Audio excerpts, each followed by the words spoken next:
Laughter rippled from the main hall where glittering chandeliers glowed over the grand reception. Crystal glasses clinked, music swelled, and my brother's new wife twirled in the center of the floor. But here I was, stuffed at a kid's table with paper straws and spilled apple juice. Seriously? I whispered, my voice trembling, but steady enough to carry. You made me sit next to the restroom. My sister Rachel smirked, her sequin dress shimmering as she leaned closer. Well, Lily, what did you expect? Real seating is for family. Don't make a scene, okay? The word family sliced into me. Guests whispered, some pretending not to notice, others sneaking amused glances. My nephew giggled, flicking ice at me from his soda. My chair wobbled against the sticky floor. The smell of disinfectant wafted every time the restroom door swung open. I clenched my jaw. My hands trembled under the table, but my eyes stayed, fixed on Rachel. Family. I repeated almost to myself. Got it. They thought I would crumble. They thought I would beg for a seat at their table of chandeliers and champagne, but I didn't. Instead, I rose slowly, deliberately, my chair scraping the floor in a sound that silenced nearby chatter. Every eye turned. My father frowned. Where do you think you're going? I met his gaze, my lips tightening into the faintest smile. Away. From the trash can you call my seat? And I walked past the glittering tables, past the smirks, past my mother's hiss of, don't you dare embarrass us. My heels echoed against the marble floor as the door slammed shut behind me. Outside, the night air bit cold against my skin, but it felt clean, cleaner than the suffocating banquet hall. My chest rose and fell, heavy, furious. 10 minutes. That's all I gave them, because 10 minutes later, the sound of polished shoes clicking against the pavement made heads turn inside. The doors burst open. My husband, Mark, broad-shouldered, commanding in his tailored navy suit, stepped in with an expression that froze the room. Rachel's painted smile vanished. Her champagne flute nearly slipped from her hand. My mother stiffened. My father's jaw tightened, and as Mark's piercing gaze swept the room, it landed on me first, standing at the threshold, silent but unbroken. Where's my wife? His voice was calm, low, but it carried like thunder across the hall. Rachel's smirk collapsed into a trembling line. Her eyes welled, her shoulders stiff. She had mocked me only minutes ago. Now she was the one on the verge of tears. The air turned heavy. Guests whispered, shifting uncomfortably. And for the first time that night, my family looked unsettled because they finally realized what they had underestimated and they weren't ready for what was about to follow. The hall had gone silent as though someone had ripped the music cord from the speakers. All the laughter, the clinking of glasses, the endless bragging chatter gone. The only sound was the click of Mark's shoes against the marble floor as he strode straight toward me. People whispered, heads craning. Who is that? That's her husband. He looks important. Mark didn't acknowledge a single one of them. His dark eyes were fixed on me, sharp and unwavering, and for the first time in the entire evening, I felt something no one in that room had offered me. Protection. Lily, he said, his voice calm but firm. Come here. I walked to him, my steps steady despite the storm boiling in my chest. His hand brushed mine, warm, grounding, and then he turned, finally addressing the room full of gawking relatives. My mother rose quickly, plastering on a smile. Mark, dear, we didn't expect you tonight. We thought you were busy. Her tone dripped with false sweetness, as if 10 minutes ago she hadn't shoved me into the shadows. Mark's gaze didn't flicker. Busy, he repeated. Busy while my wife sits shoved by a restroom like she doesn't belong here. Gasps rippled across the tables. My father stiffened. Now wait a minute. No. Mark cut him off, his tone sharp as steel. Don't. You've all had your fun humiliating her, haven't you? Treating her like she's less than you, like she doesn't carry my name, like she doesn't deserve respect. I walked in here and what do I see? My wife abandoned, seated like a child, at a table meant for leftovers. Tell me, is this how you celebrate family? The words dropped like stones. The guests shifted uncomfortably, some lowering their eyes, others watching with stunned fascination. Rachel's lip trembled. We didn't mean. Mark turned to her so suddenly. She froze. His stare pinned her in place. Didn't mean. You laughed in her face, Rachel. You told her she didn't count as family. Rachel's painted confidence cracked. Tears welled, blurring the glitter in her eyeshadow. It was a joke. Then why aren't you laughing now? Mark asked coldly. The silence was deafening. Every table seemed to hold its breath. My father stepped forward, puffing his chest. That's enough. This is my son's wedding, not your stage. Don't come in here trying to. Mark's voice cut through him like glass. Stage? You think I enjoy this? You think I wanted to walk in here tonight and see the woman I love treated worse than a stranger? You humiliated her in front of everyone? And for what? So you could feel superior? So you could remind her that she doesn't fit into your perfect little circle? My mother tried to interject, her hands shaking as she reached for Mark's arm. We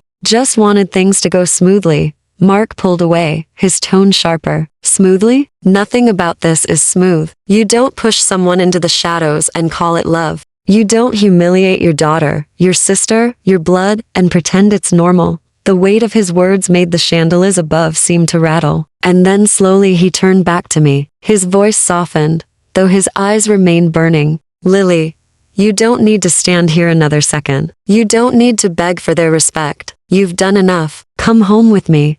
Something in me broke free. The tears that had been burning in my eyes finally spilled, not from weakness, but from release. For the first time, I wasn't standing alone. I nodded, whispering, "Let's go." We turned to leave. Chairs scraped as guests shifted uncomfortably, whispers filling the hall. My father's face reddened, my mother trembling beside him, and Rachel, my perfect sister with her perfect life, was crying silently, mascara streaking down her cheeks. Wait, she called suddenly, her voice cracking. Lily, don't go. The desperation in her tone silenced the room again. My heels paused against the marble floor, but I didn't turn. Rachel's voice shook. I didn't mean it, okay? I shouldn't have said what I did. Please don't leave like this. Not at my wedding. Mark's arm slipped protectively around my shoulders, and his next words cut with a finality no one could ignore. You should have thought of that before you put her by the restroom. And with that, we walked out. The doors swung shut behind us,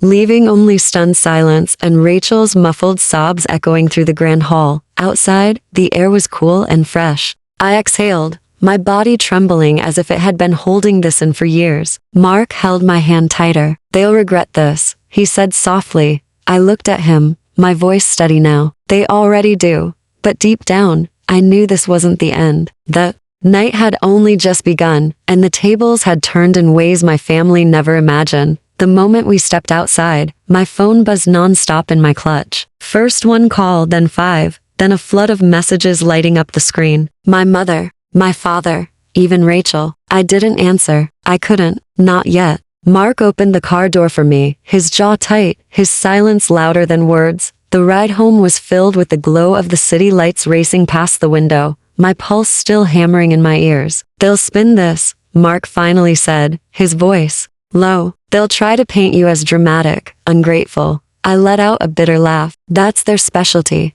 But my phone kept buzzing desperate now. Answer 1, Mark said quietly. Let them speak. Sometimes silence hurts more than shouting. I hesitated, then swiped the screen. Rachel's name blinked at me. Against every instinct, I answered. Her voice came through broken, rushed. Lily, please don't hang up. I'm sorry, okay? I didn't mean for it to go that far. I thought it was funny. Funny? My voice came out sharper than I intended. You thought humiliating me in front of your guests was funny. Her breath hitched. I was wrong. Please just come back. Mom is panicking. Dad's furious. And people are asking questions. You're making us all look bad. Mark glanced at me from the driver's seat, his eyebrow arching. I pressed the phone harder to my ear, my tone icy. Rachel, you made me sit by the restroom. You laughed while people stared. And now you want me to save your reputation. Her silence was telling, then a sniffle. I can't fix this without you. Please, Lily.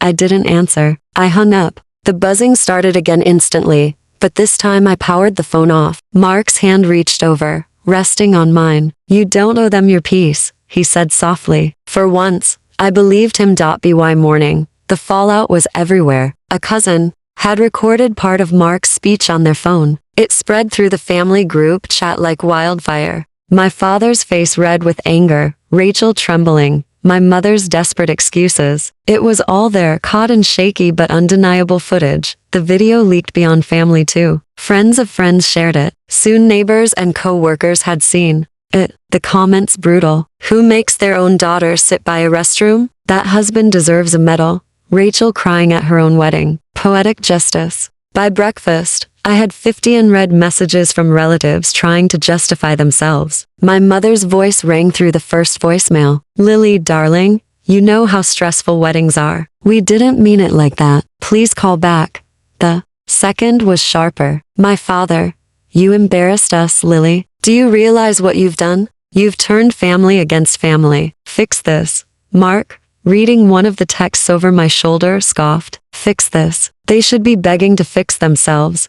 I stared at the screen, my stomach twisting. Why do they only care when people are watching? He leaned closer, his voice steady. Because for once, their image isn't untouchable. And you didn't break it, Lily. They did. By noon, there was pounding on our front door. Loud, desperate. Mark opened it, his expression unreadable. On the porch stood Rachel, her mascara smeared, her perfect curls flattened from the night before. Behind her, my mother clutched her shawl. My father stiff and scowling. Rachel's voice cracked the moment her eyes landed on me. Lily, please. I need you to come back to the reception. People are still asking why you left. They're saying things, ugly things. Mark's voice sliced before I could speak. And whose fault is that? My father's tone hardened. We are still family. Whatever happened, it should stay between us, not out there for everyone to gossip about. My anger rose hot and steady. You didn't think about family when you shoved me into the shadows. You didn't think about family when you laughed at me in front of strangers. You only think about family when it makes you look bad. My mother stepped forward, tears in her eyes. We made a mistake, Lily. Please, just help us fix it. Rachel nodded furiously. Yes, just come back, sit with us, show everyone we're fine. That's all I'm asking. I held their eyes one by one, and for the first time, I didn't feel like the weaker one. I didn't feel small. I didn't feel forgotten. Mark slipped his hand into mine. His words were low, but lethal. You don't owe them a rescue. Not this time. And I realized he was right. The three of them stood there waiting for me to bend, to rush in and patch the cracks in the perfect image they'd built. But I didn't. I stayed silent, strong, letting the weight of their own actions hang in the air. Finally, Rachel's shoulders crumpled. She covered her face and sobbed on the porch. And for the first time in my life, it wasn't me crying in front of them. It was them. And they knew this wasn't something they could control anymore. Rachel's sobs echoed against the quiet street. My mother's trembling hands twisted the edge of her shawl. My father's scowl deepened, but even he couldn't hide the flicker of unease in his eyes. For years, I had been the one begging to be seen, to be respected, to be included. But now, they were the ones on my porch, desperate, unraveling. Lily, Rachel choked, her voice breaking. You don't understand. Everyone's talking. They're saying I treated you like trash. They're calling me cruel, heartless. Please, if you just come back, sit with me, show everyone we're fine, it'll stop.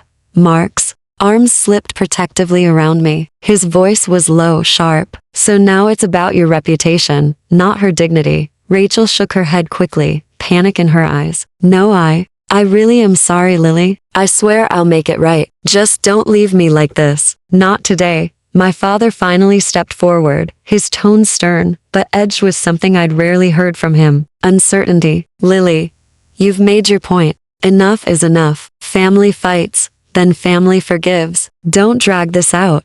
I met his gaze, my voice steady. Forgiveness isn't yours to demand. The words hung in the air like a blade. My mother flinched, tears spilling. Please, Lily, we should be celebrating together, not tearing each other apart. I looked at her, really looked at the mother who had pushed me aside at every milestone, who had smiled only when I stayed silent, who had watched as others mocked me without stepping in. Celebrating, I said softly. You celebrated without me the moment you put me at that table by the restroom. You celebrated while I sat in humiliation. You only came running when people noticed. The truth silenced them all. Mark squeezed my hand, his voice calm but final. Lily doesn't need to go back. She doesn't need to cover for your cruelty. She doesn't need to save the image you destroyed. Rachel's sobs grew louder. Please, she whispered. I drew a breath, my chest rising and falling with the weight of years. You made your choices. Now you live with them.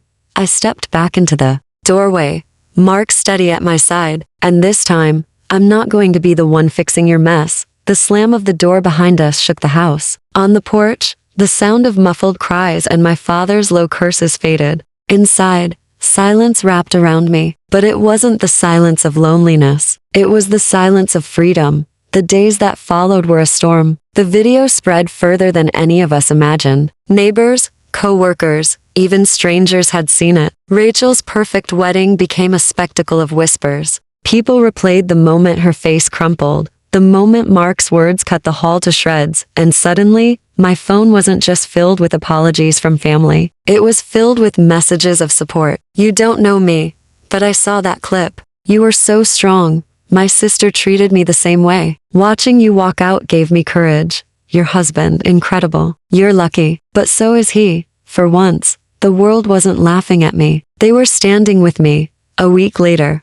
Rachel showed up again. No makeup, no glitter, no cameras, just swollen eyes and a box of untouched wedding favors clutched in her arms. I can't escape it, she whispered, standing on my porch again. Everywhere I go, people look at me like I'm a monster. They call me the sister who humiliated you. Mark folded his arms, his expression unreadable. I looked at her, torn between the old me, who would have bent, who would have soothed, and the new me who finally knew her worth. You humiliated yourself, Rachel, I said quietly. I just stopped covering for you.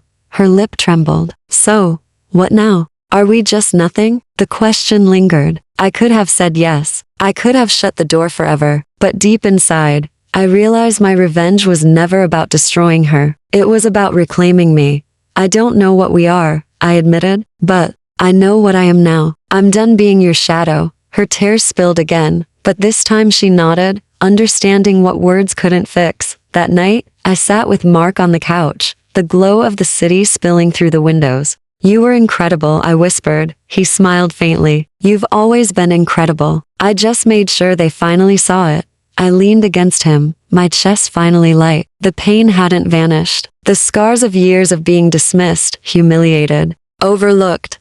They would never vanish completely, but they no longer defined me. Because the girl who sat by the restroom, she was gone. The woman who walked out in silence, who refused to return, who faced her family and didn't break, that was me now. And for the first time in my life, it felt enough.